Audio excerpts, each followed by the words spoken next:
এই শীতের সময় বেশিরভাগ মানুষই তোমার 8টা-10টা না হলে ঘুম থেকে ওঠে না, তো তাদের জন্য আজকে মানে এই দৃশ্যটা দেখাই চলো। তারা তো উপভোগ করতে পারবে না, বাট আমি আজকে দেখাচ্ছি কীরকম হয়ে থাকে ভাই। এখন 6:30 বেজে বেশি, বাট কুয়াশাটা দেখো ভাই। ফোনেতে হয়তো এআই ক্লিয়ার করে দিচ্ছে, বাট ভাই আসলে এটা না, সামনে ভাই দেখাই যাচ্ছে না। এই ফার্স্ট টাইম এরকম যাচ্ছে। আমি 12 মাস এই রাস্তা দিয়ে যাই, বাট এত কুয়াশা আর এই টাইমটাতে একবারও ভাই দেখিনি, ফার্স্ট টাইম।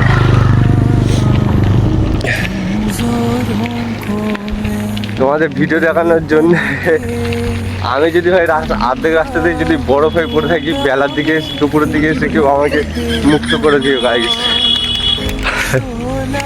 এটা কোথায় কেউ বলতে পারবে? ভাই কোচপুকুরের সেই বড় বাড়িটা আছে, বাট দেখা যাচ্ছে না, এত কুয়াশা। সাদা কালার বাড়ি তো এই ছাড়ো, যাই হোক ভাই আমার অবস্থা পুরো ঢিলে। এত ঠান্ডা ভাই, ফোন খুলে দেখি না 12°C, মানে প্রথমবার এরকম আমাদের এইখানে এতটা ঠান্ডা পড়েছে। আরও নাকি 1 সপ্তাহ মতো এরকম ঠান্ডা পড়বে। যাই হোক আমি ডেলিভারি করতে যাই ভাই, কুয়াশাটা শুধু দেখো, এটা কি কিছু বোঝা যাচ্ছে না ভাই রে ভাই। আর আমি এদিকে ডেলিভারি করছি ভাই।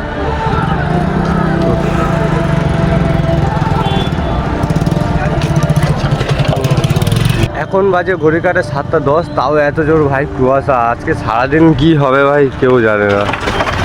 আজকে মনে হচ্ছে পুরো বরফ পড়ে যাবে, কি অবস্থা দেখো। ভাই ডেলিভারি করে ভাই শুয়ে পড়বো, আর উঠবো না ভাই। বিভৎস ঠান্ডা, বিভৎস, কিচ্ছু দেখা যায় না ভাই।